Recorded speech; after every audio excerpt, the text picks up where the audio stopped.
You guys are, this is the core group that I would have loved to have had 20 years ago. So you're on the right page. You're devoting a lot of technical expertise in the right direction, and just keep on going. I'll do what I can. Everyone, I am Uncle Vigilante. Call me Uncle V. Just don't call me late for dinner. Okay, everyone, we have an amazing guest right now, a famous guest. You are looking at Bill Still, ladies and gentlemen. Bill Still is a legend. He produced Money Masters. What is Money Masters? IMDb, International Movie Database, has said that Money Masters is consistently the 12th to 15th best documentary ever produced. That's amazing. It is really nothing from it. That's it's great. Probably had 100 million views. I've made maybe $5,000 totally. 100 million views, everyone.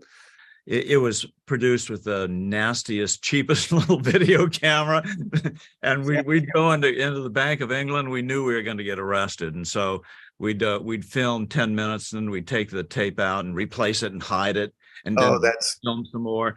But it turned out that those guys really liked us, and I couldn't believe that. And I said, you know, the head of the thing was called John Keyworth, and I said, John, how come you've let me in here 3 times? And he said, because you're the only one who's asked.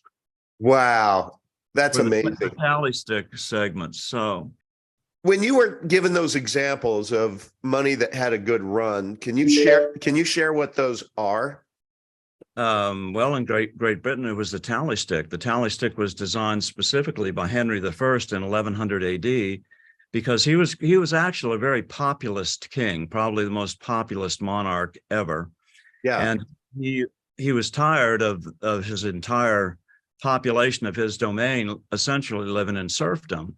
And so he designed a type of money that the average person could use and would not be hoarded by the goldsmiths. The goldsmiths were running a little scam back then, where they'd take your gold in deposit, and they'd give you a little slip of paper so that you could trade with it. You know, that's right. You know, little IOU basically, and you could trade. It was good for the payment of taxes to the king, and that's what people traded with, even smaller denominations. And so the king didn't like that, so he decided he would break the back of the goldsmiths, because they could no longer cheat the system and print money themselves for their own benefit. And so that's tally sticks were very popular, and that single thing was what propelled this little teeny island with not very many resources to become the greatest power in the world. Can you describe what a tally stick is? They range from about so size, with little saw marks in it to denote the denomination, to the biggest one they had was that I held up in the Money Masters and The Secret of Oz, was one about this long, maybe about 6 feet long. Okay.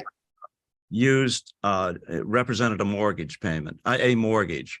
It was worth an entire mortgage, 25,000 British pounds. Okay. And so people would just carry these things around in their pocket like they do change? Just like today. I mean, they'd be about the size of your little finger. And it'd be made out of wood? Yeah, it was just made out of a wood that didn't tend to deteriorate. I forget the type of wood. And they would make little marks on it with a saw, and that would depict the denomination. And when the king creates them, he would split it in half. And of course, a piece of wood splits in half very uniquely. And if you were ever caught, trying to spend a fake tally stick, I was going to ask, off of your head. Back in those days, it's just like the difference between urban living today in the United States and living in the countryside. You know, you have to drive half an hour to a store or whatever, but still the mores of the population there is entirely different. It's back to where it was like when we were kids. Right. You know, in other words, a very small population, doesn't move around much. And so if you get a bad reputation, you're sunk. What is money according to Bill Still? What the average person agrees, or or a non-sovereign king demands to be used as a medium of exchange. Whenever it's centralized, comes from a centralized source like a king, then it turns out badly, and inevitably the sovereign fails. And whenever it actually rises as a populism type of deal, it succeeds wildly, just as it did in colonial America, just as it did from 1100 AD to the mid 1700s in England. You know, the American Revolution really got kicked off when the British told the Americans that they could no longer use what later was called the United States note. It was just, we were simply printing our own money. And so then the Brits came in and demanded that we start paying our taxes only in gold coin. And of course, the colonies had no gold coin at that point. Okay. And so we had no choice but to say, okay, we're leaving. What's Wow. the longest running money in the history of the United States? It's not the Federal Reserve note. It's what preceded the Federal Reserve note, which is the United States note. The only difference is the US note has a red seal and the Federal Reserve note has a green seal. Other than that, it says United States note at the top instead of Federal Reserve note. Are you a Mason? I know the answer. No and hell no, but I just had to give you a hard time. I had Masonry in my family, and I was expected to join Freemasonry when I turned 21, and so I went down to the teacher, and he gave me, you know, all the paperwork and all this stuff, and I was already a budding Christian. I was the only one in my family that went to church, and so I'd get on my bicycle in Southern California and ride down to the church, and I didn't really understand it, but I just had a leading, you know, that was amazing. where I wanted to go, and I kind of had a notion of what was good and what was bad, you know, and I asked my Masonic teacher, you know, I've heard that Freemasonry, you have to take a blood oath to kill people if you reveal the secrets. And I said, I don't think Jesus would like that. That's awesome. Had never had that thrown in his face. And he goes, well, we take some oaths, but they're just, you know, it's just part of our old practice and it doesn't really mean anything. Yeah. Okay, so I took his thing back and I took it home, looked at it, said $100. You had to pay $100. And I went, no, I'm not doing it. That changed my life. Well, I mean, I can't imagine $100 back then would be probably $1,000 today, if not more, right?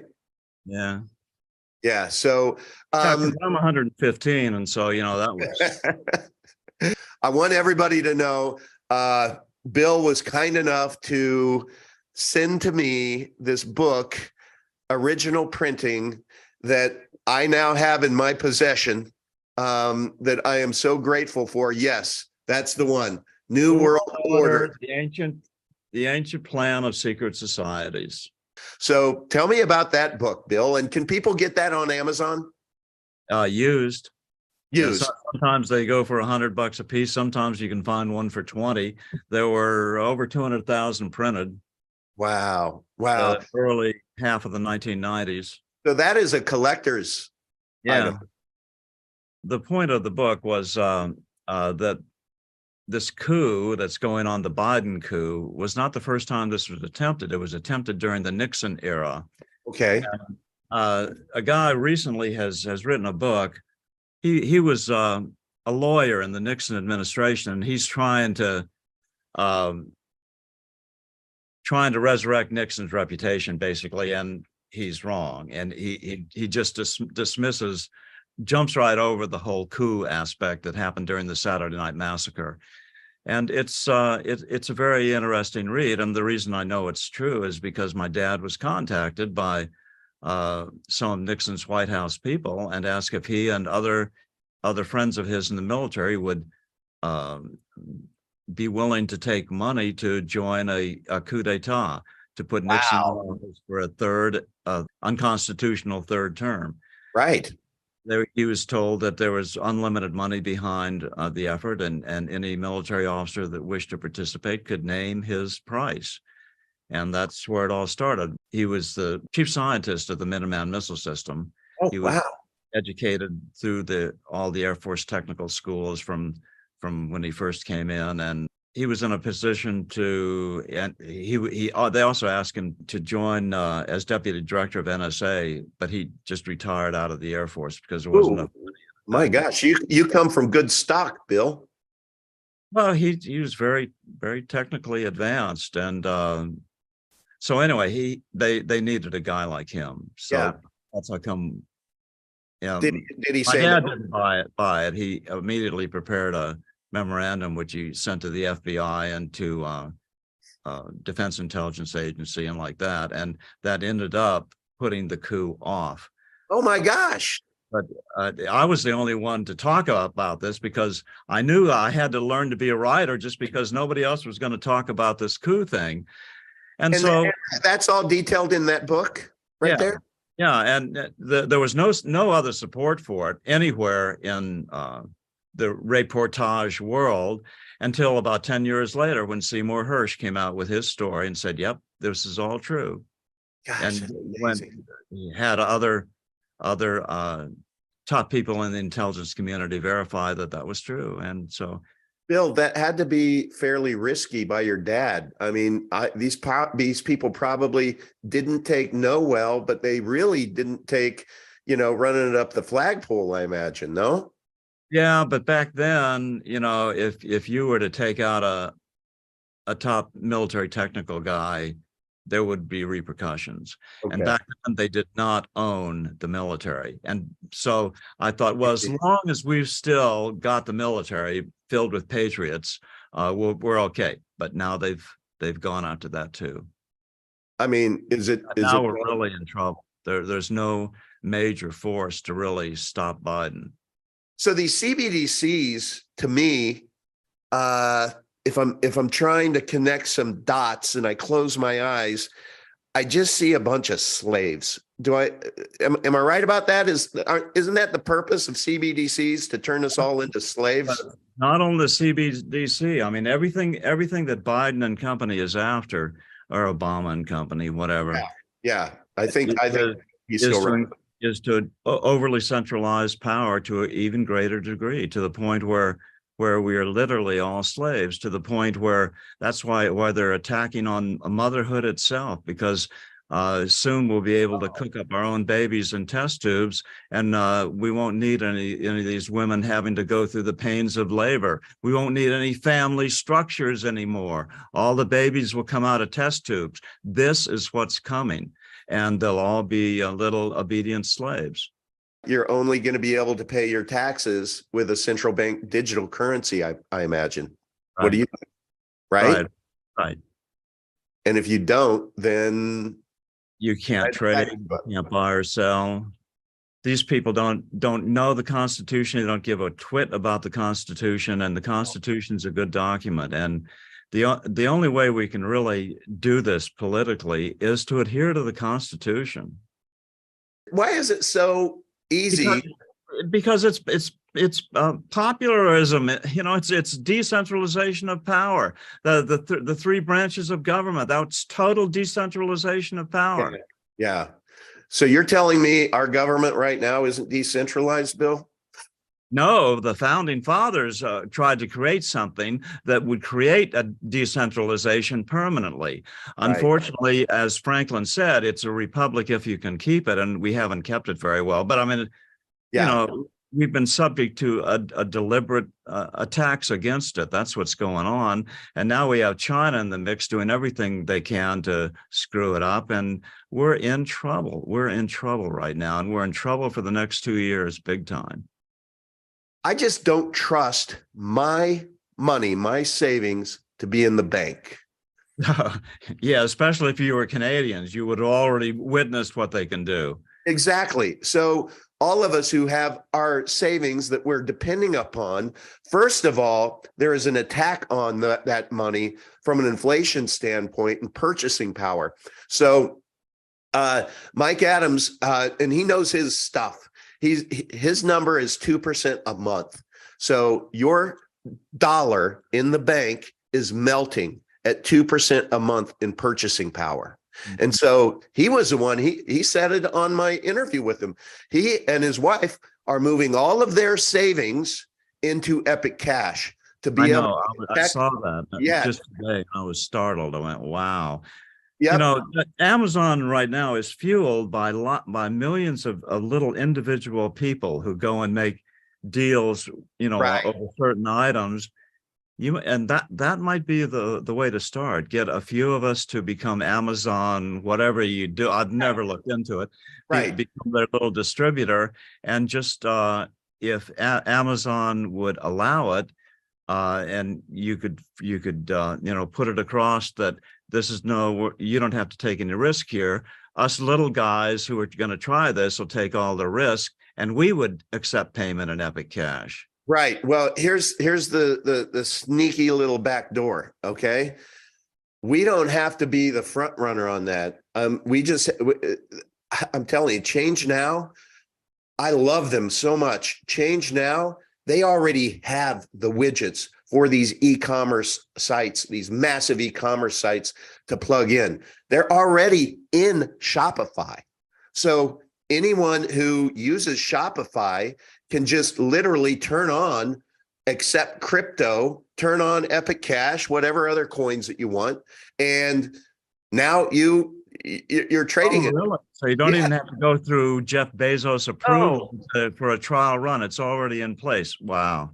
And Change Now has an amazing business development team that are going out there, and it's what they do. It's their day job to go. If you're not lying, this is wonderful. I want to talk about the Druid Babylonian bastards' attack on privacy. What pisses them off so much about privacy that they are forcing these central bank digital currencies down our throats? And what is the impact, Bill, based upon your point of view, of what the real purpose of these CBDCs? I'm all about decentralization of power at every level of governance, and CBDC is just the ultimate it's the devil itself coming to control our every action. And as far as endorsing Epic, I endorse Epic right now. Oh, wow. Until further notice. I love that. Thank you. That's a cautious yes, everyone. Well, thank you. You know, this is breaking news, folks. Bill Still on the Uncle Vigilante channel endorses Epic Cash. I just don't see anything. I see everything right about it. I mean, you've constructed core principles that are exactly right, that you're building off of. I want it to be true. What do you think our future looks like the next 2 years, Bill?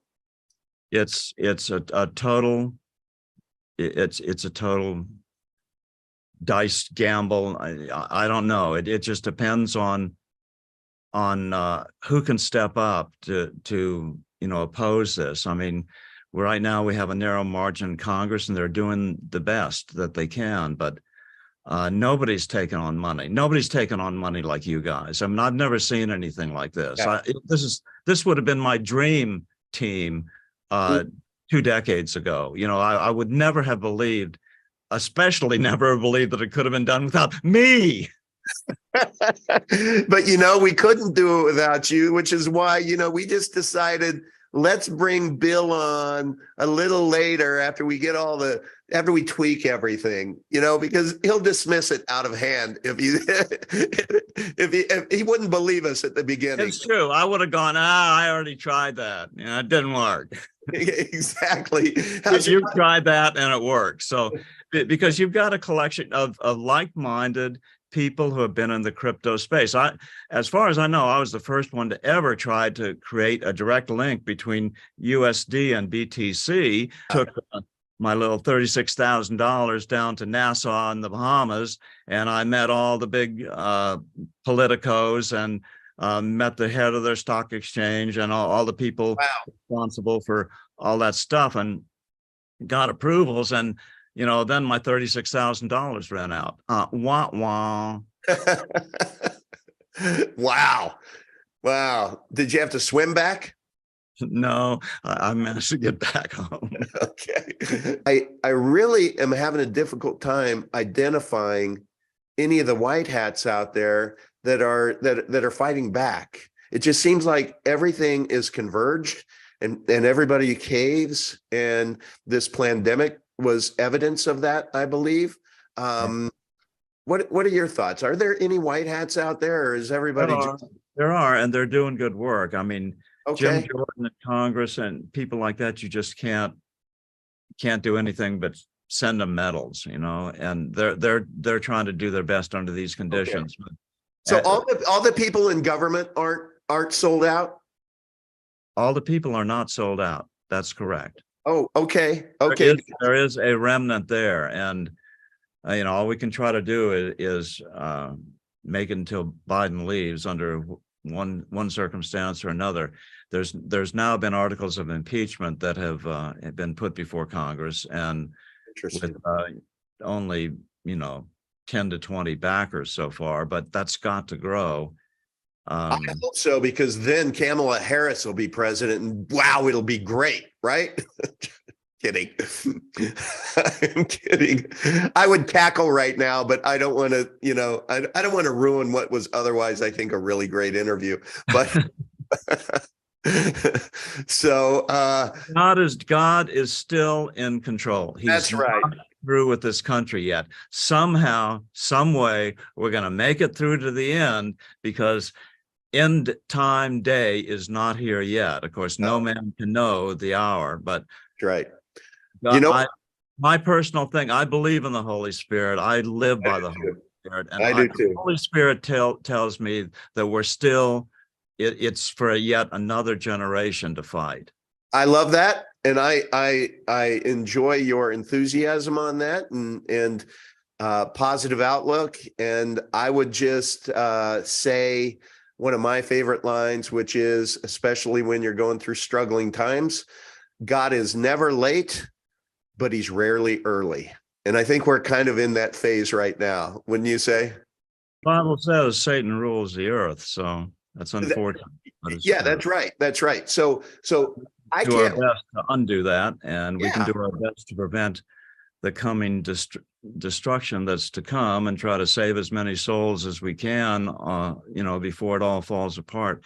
But you can see it falling apart at speed, I posit that the Druid Babylonian bastards go back eons, and they're really, really good at this stuff. They hate everything that God created. All of God's creation, they want to destroy it. But they don't have all the power. There are some good guys out there too. I think you're one of them, Bill. And but I just know that one of the tools that these DBBs wield is money. And they especially want to attack private money. Would you agree with me on that? Yeah, absolutely. And you guys, I've never seen anything since the Money Master was in its heyday in the late 90s. I've never seen a group of people so dedicated around the correct core principles. So, and I've gone for, supported maybe 3 or 4 coins in my life, and they all eventually toppled. Mm-hmm. But the reason I was in them was because they made these similar promises, and so I've kind of tiptoed into Epic Coin very lightly. Is this really to be worth my time, or is this just going to be another thing I'm going to be embarrassed about?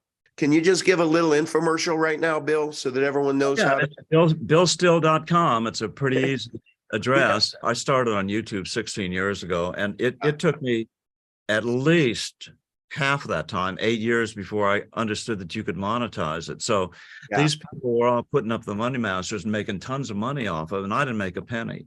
But when they booted me, I had 177,000 subscribers, and now I have in the hundreds. So after this afternoon, I'm going to go on billstill.com, and I'm going to see what I can get or buy or whatever to support you, because you've done amazing work and you mean a lot to all of us, Bill. Well, I'm telling you, Uncle, I don't think I can improve on anything you all have done Everything I've seen is superior to, in basic theory, to what I've done. So Okay. go to Epic and support it. That's the best thing you can do.